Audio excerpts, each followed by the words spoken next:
Dear distinguished guests, dear journalists, welcome to the joint press conference of Foreign Ministers. We begin with brief statements from each of the ministers, and then we can proceed to the questions from the journalists. And first, please, Minister Liimets. Thank you very much, and good afternoon, everyone. I'm very glad in hosting today in Tallinn dear colleague Minister Drian and also my Baltic colleagues Minister Rinkēvičs and Landsbergis. And it was really great meeting of three Baltic states together with France, which is already becoming a tradition. And we had very good discussions on different topics. Also, I am really thankful for my colleagues to joining our discussions today morning at the United Nations, at the conference about the role of the United Nations Security Council, especially in this very difficult moment, because as we speak, Ukrainian people are protecting their country. Their people and civilian infrastructure is under shelling and bombing. So it is severe risk for the international peace and security, and of course the whole international community must come together and deal with this problem. During our discussions, we also reaffirmed the importance to continue to give Ukraine our full support politically, economically, and in defense, as well as continue to give humanitarian aid, because the suffering of innocent people continues and it's unbearable. We must also remember that Ukraine is fighting for the security and democracy that we value. Our responsibility is to help Ukraine fight for the freedom and to alleviate human suffering. For example, Estonia has donated over 220 million euros in military aid and over 11 million euros as a humanitarian aid. And I would like to use the opportunity here to thank Estonian people and civil society organizations, also businesses, in donating for helping Ukraine. It is very important, and we are thankful for these open hearts of Estonian people. We are all also helping the Ukraine refugees arriving to our countries. At the same time, we must continue to further pressure Russia to stop this unjustified and unprovoked war. We have already applied significant sanctions to Russia from the European Union side. Estonia believes that we need to take action in targeting also the main source of budget for Russia, meaning energy exports. And more importantly, Russia must bear the responsibility of damages and cover the cost of recovery of Ukraine. Thus, we have proposed to open a separate escrow account on which a part of the energy payments to Russia would be set aside. Later, this could be used for reconstruction of Ukraine. Also, we have suggested that frozen assets could be used as a source of recovery for Ukrainian cities and civilian infrastructure. Russia must be held accountable for these devastating destruction they have caused and for the war crimes which they have committed in Ukraine. And this is something that we believe the whole international community must come together and continue to raise these issues in different international organizations and also at the international court. At the same time, we must continue to isolate Russia politically, and here I would like to say also that from my perspective, Russia should be suspended from the Human Rights Council. Of course, we also discussed thoroughly our own security situation, because the security is changed in our region, and therefore we have to adjust the defense and deterrence posture of NATO. And we had very good discussion on that. Discussing the security situation in our region, it means that we must continue to strengthen the defense and deterrence posture of NATO, and Also, instead of, for example, air policing, we should have air defense. And also, for example, instead of NATO's forward presence, we would like to see here forward defense. And it was really great to to discuss all these issues with very important ally together with France, as France is a strong contributor to our defense here in Estonia. We are very thankful for your presence of your troops here, and not only here in Estonia, but along the eastern flank, also for Romania. And we truly hope that in upcoming NATO's summit, we will adopt the strategic concept which will reflect all these current security challenges and also give a strategic view for NATO in terms of having permanent solutions for these new challenges. I will stop here one more time, dear colleagues. Welcome to Estonia. Thank you. And now, Minister Drian. Merci, mesdames. Thank you, ladies and gentlemen. Very briefly, I would like to say that I'm extremely pleased to be here, thanks to the invitation of my colleague Eva-Maria. I also had an opportunity to have a meeting with my colleague Edgars, and later on today I will be traveling to Vilnius with Gabrielius. Yes, there is simultaneous interpretation. And this meeting is taking place a few months after our first joint initiative, given that we met in January 2021 in Paris at the time when we agreed upon this concept of a B3 plus France. And this meeting today is very much in the wake of this discussion forum that was most useful at the time, and which we were able to repeat today in some very fruitful discussions, extremely dense and useful and fruitful for the future. Eva-Maria, you covered most of the topics all of the topics that we discussed today. But by way of an introduction, please allow me to say once again that we agreed together to continue to support Ukraine. We're supporting Ukraine by providing it with the military equipment, by making available some financing, which is a must. We are also supporting Ukraine by receiving refugees and by adopting sanctions that we're imposing upon Russia. And all of that has been done at the European level.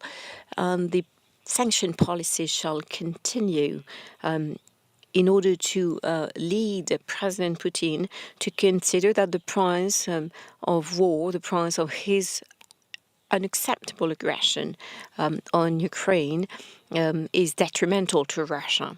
So it is important that we continue in this direction. And this is very much what we intend to do at the European level, just like we agreed at the European level to work on reducing our energy dependency vis-à-vis Russia. And we are working on exit strategies to overcome our joint dependency vis-à-vis Russia, be it regarding gas, oil or coal. And this is the outcome of what we call the Versailles agenda, further to the summit that was organized by the French presidency of the Council of the European Union some 3 weeks ago.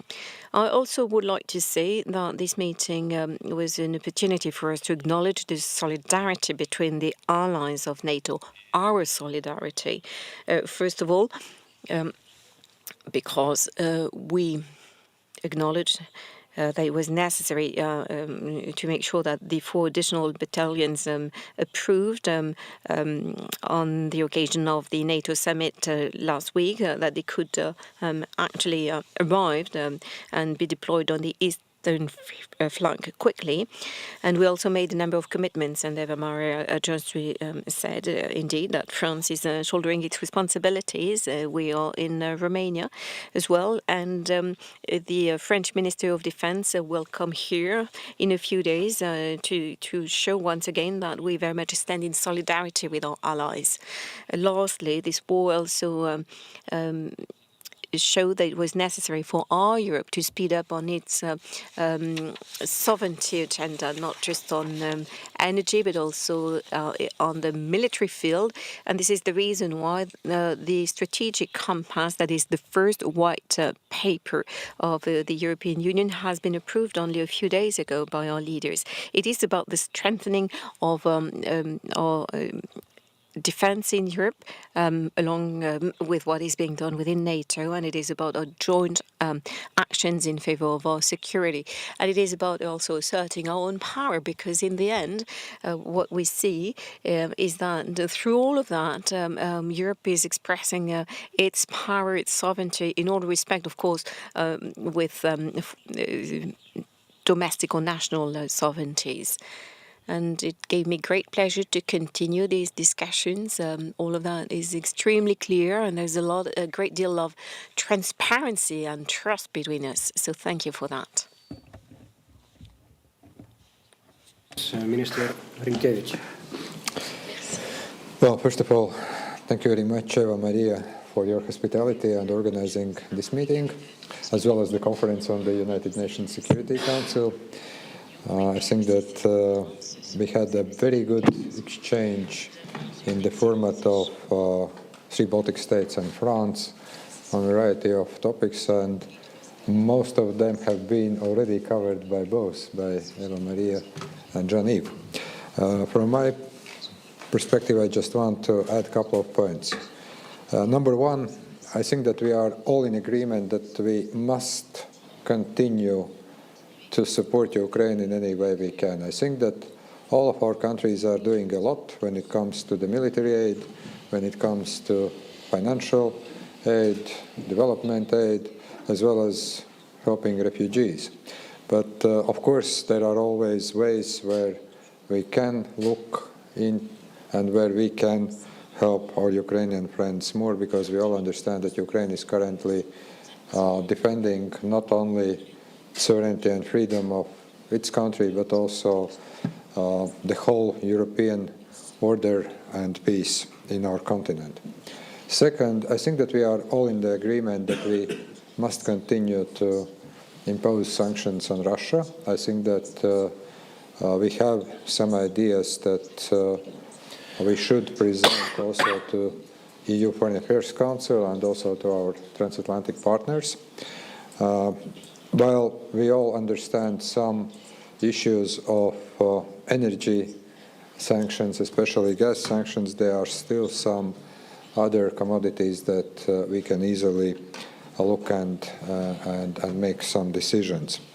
And of course, I think that we all understand that this situation that we are in, with very aggressive Russian Federation sliding into totalitarian regime, this kind of situation is for some time, for some long time, and we need to readjust to the new realities. From that perspective, I think it was very important that we were discussing also additional measures that NATO should take to strengthen eastern flank of alliance. I think that a permanent forward defense needs to be considered and agreed at NATO Madrid summit. But of course, this is very important that there are no any statements, not only statements, but also there is practical presence of allies, that also our countries in the Baltic region step up their defense efforts. All three Baltic states are increasing defense budgets to 2.5%, but we also understand that we need some additional help from our allies, and we are very grateful to the understanding that we have received today in our discussions with our French friends, with Minister Drian. I think that still we have 2.5 months to work out details, what the present should look like, what are those key components, but I think that we are well on track to deliver in Madrid. And my final point that I want to touch upon is, of course, European defense and EU strategic compass. I think that the fact that in last month or so, EU has been able to act in a coherent way, not only to impose sanctions, but also to deliver military aid that is now amounting 1 billion euros. And actually, there is a bit difference between NATO and the EU.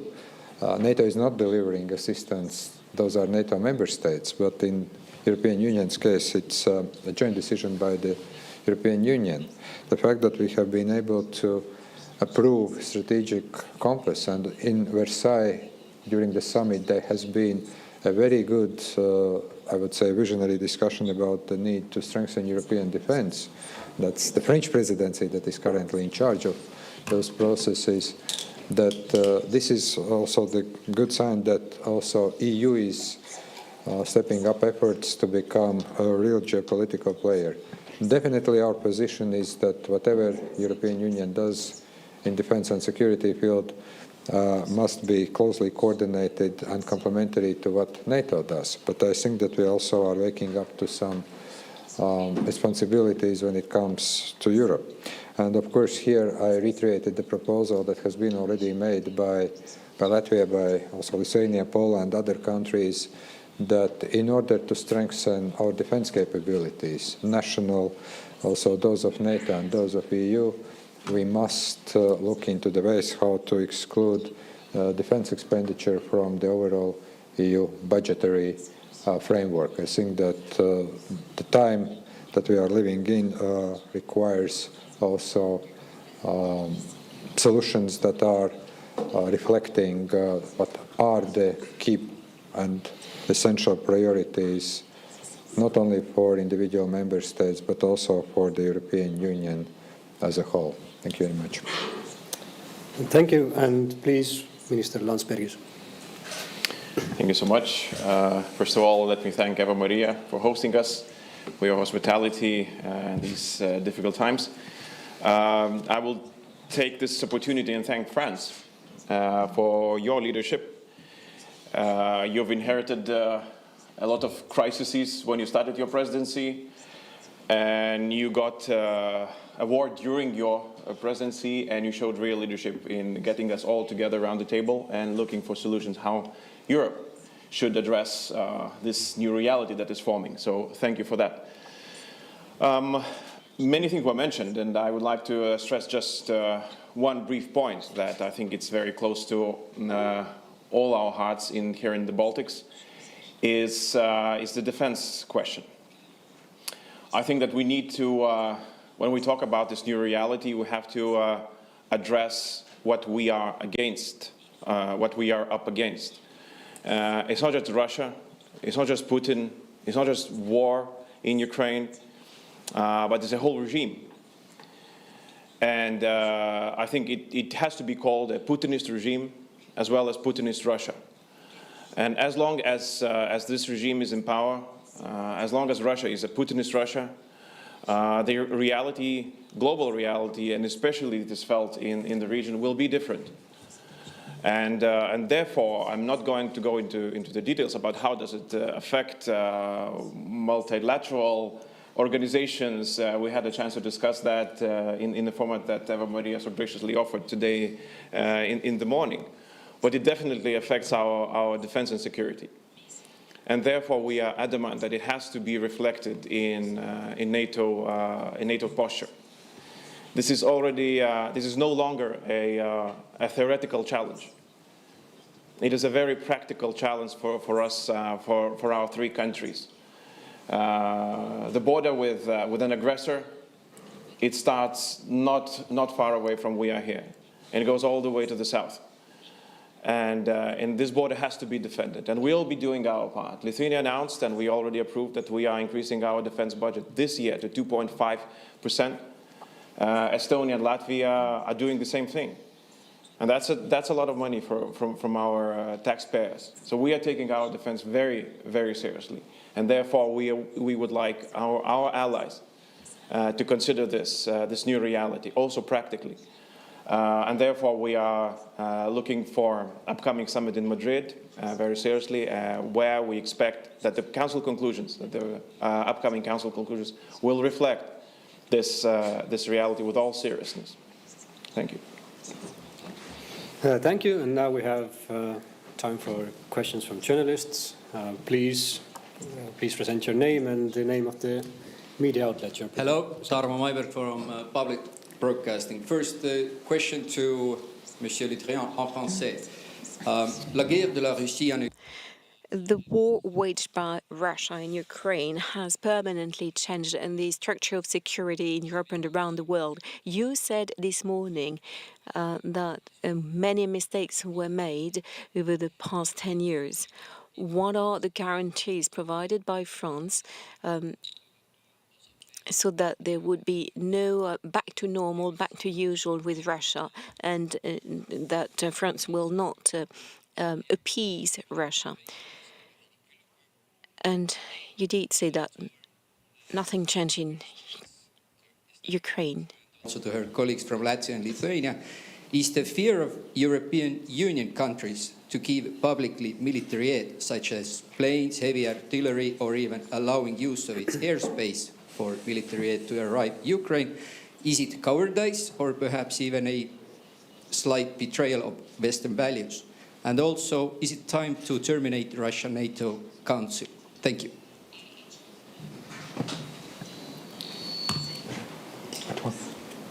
Je n'ai pas compris toute la question, mais je vais néanmoins essayer. I did not fully understand your question, but I'll nonetheless try and respond to it. So let me respond to what I understood. I did not get your second point. I got the first one. You said I said that a number of mistakes were made, but it's not exactly what I said. And the second, you asked something about the guarantees by France, but this one I didn't get.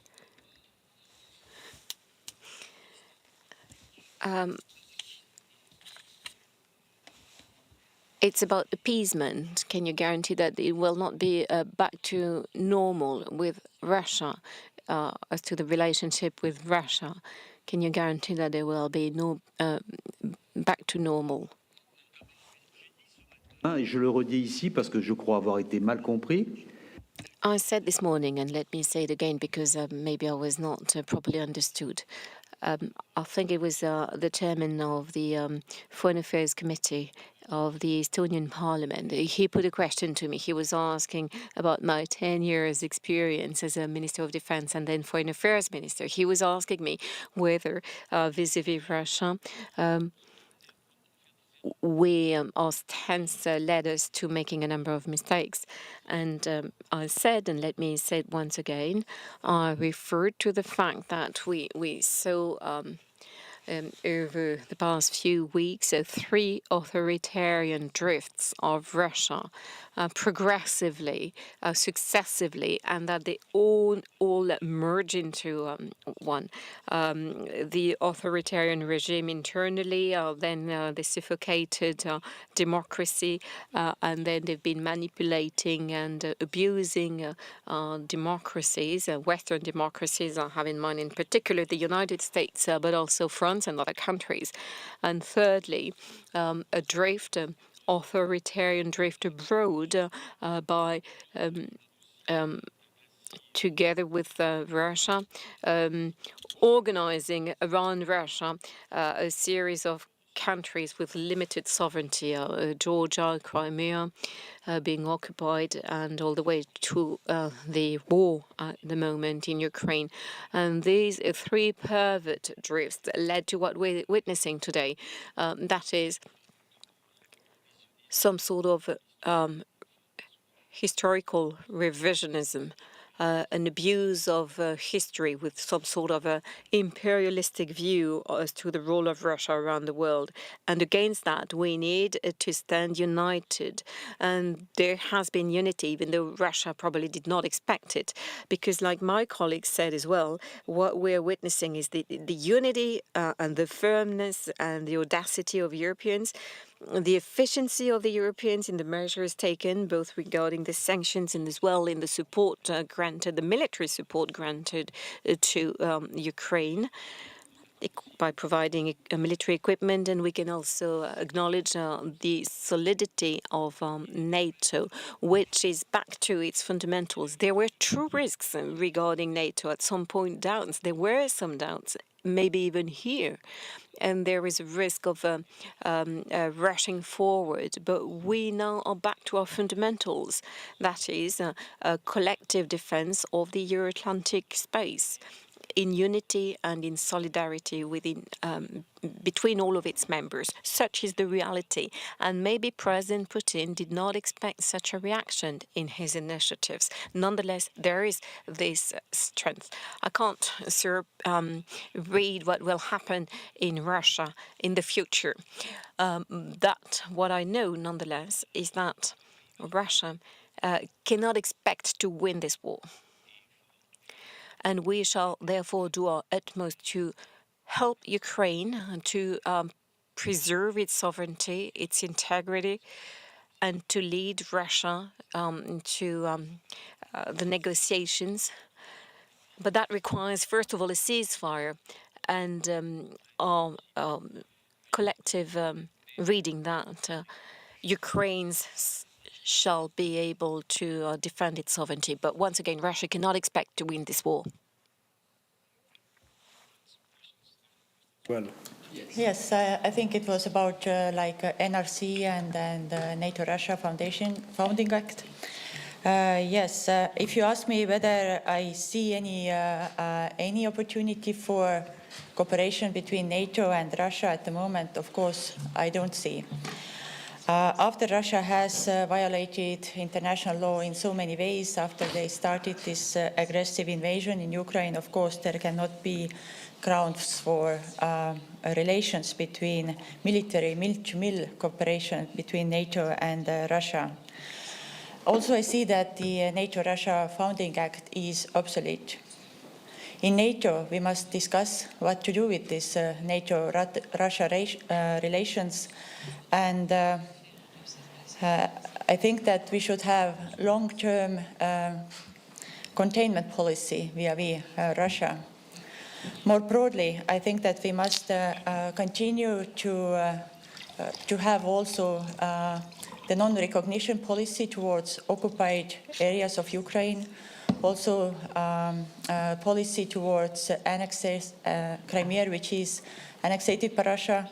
So we must continue to have all these policies in place to condemn Russia's aggression. Sure. Well, just I understand there were two questions. The first about this NATO-Russia Founding Act and NATO-Russia Council. Well, I think that we all understand that through all those actions that Russia has recently done, there is no way that we can see that we can return to what normally is called business as usual. Actually, Russia has done everything to kill this founding act and also NATO-Russia Council, but frankly, understanding that this is already dead body, I don't care if we should put it in mausoleum or bury in the grave. I'm open to whatever discussions how to deal with that we are going to have in NATO Foreign Ministers meeting or NATO summit. What I do care is about what we have been talking all here in front of you, that there is credible, strong presence of our NATO allies in this region and in the eastern flank. If some people would say that we should wrap this in a kind of very nice wording, well, we can discuss that. What is important? Important is that we do have strong, credible NATO presence here. And no kind of founding acts or documents that have been signed in a kind of previous era should be an obstacle here. On some other countries and their policies about allowing or not allowing transit of NATO member states or EU member states, weapons, military aid to Ukraine, well, I think that here we expect a minimum, and that minimum is that if there are proposals on new measures, on new sanctions by the European Union, those are not blocked. If that or another country thinks that they cannot allow passage of that or another military aid, this is of course a pity, but then of course that's their own decision that has nothing to do with decisions taken at the EU level. And here again, my first priority would be that we keep a strong and unified decision-making both at NATO and the EU, but in those matters where those countries have some individual decision-making, definitely we would love to see that they are helping Ukraine in any way they can, but if they think that there are some other reasons, then of course that would be great that representatives of those countries explain why they are taking that or another decision. It's not for us to comment on decisions on other countries, especially UN member and NATO member states.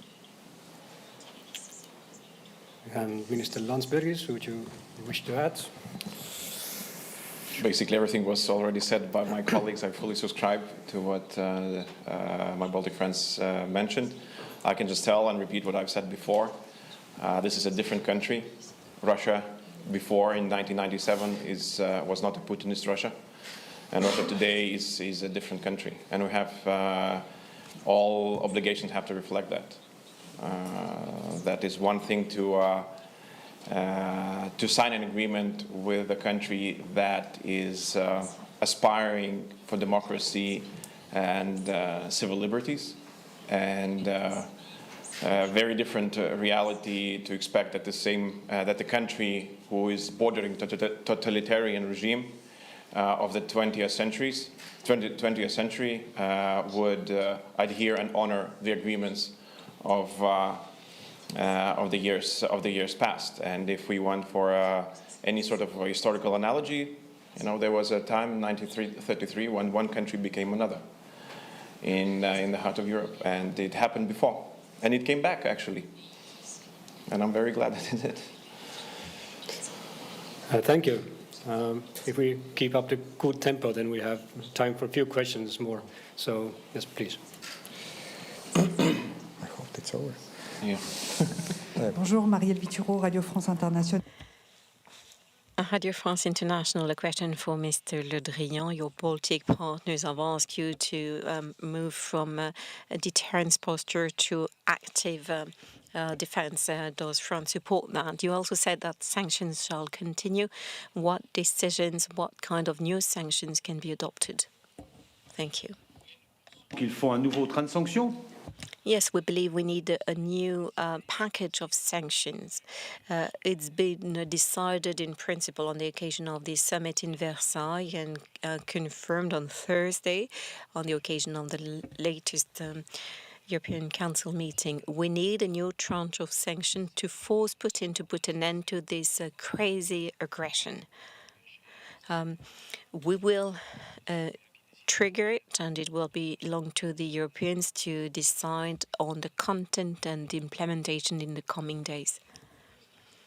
Your first question was about?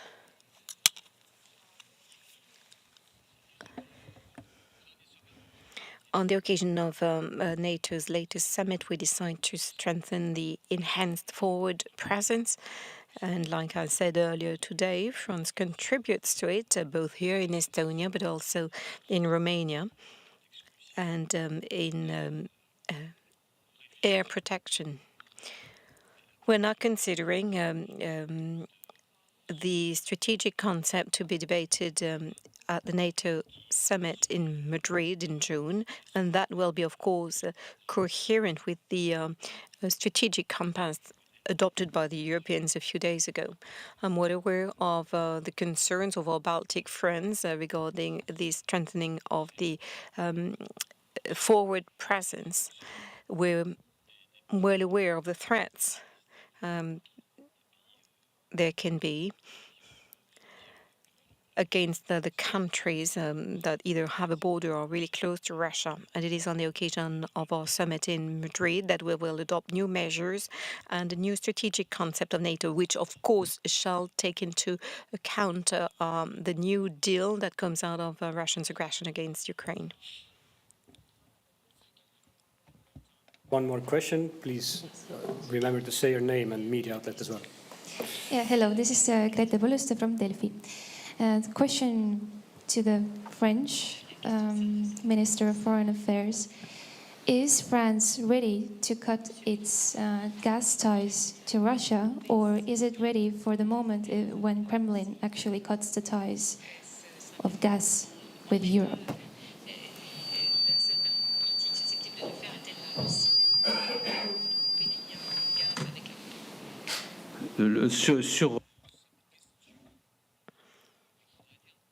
Regarding this question, I would like to say two things. First thing, which maybe was not sufficiently taken into account, under the French presidency on the occasion of the summit in Versailles a few days ago, the 27 countries of the EU decided to put in place their energy autonomy vis-à-vis Russia regarding all sources of energy, and to adopt a plan, to work on a plan that will enable them to deal with oil, gas, coal, any kind of energy. This is done already. The agreement has been made. So we are on our way to energy autonomy. The principles are agreed. Now it's about implementing it. It is an initiative that was taken by France. Of course, we stand in full solidarity. As we stand at the moment, President Macron did say that regarding the sanctions, France had no taboo.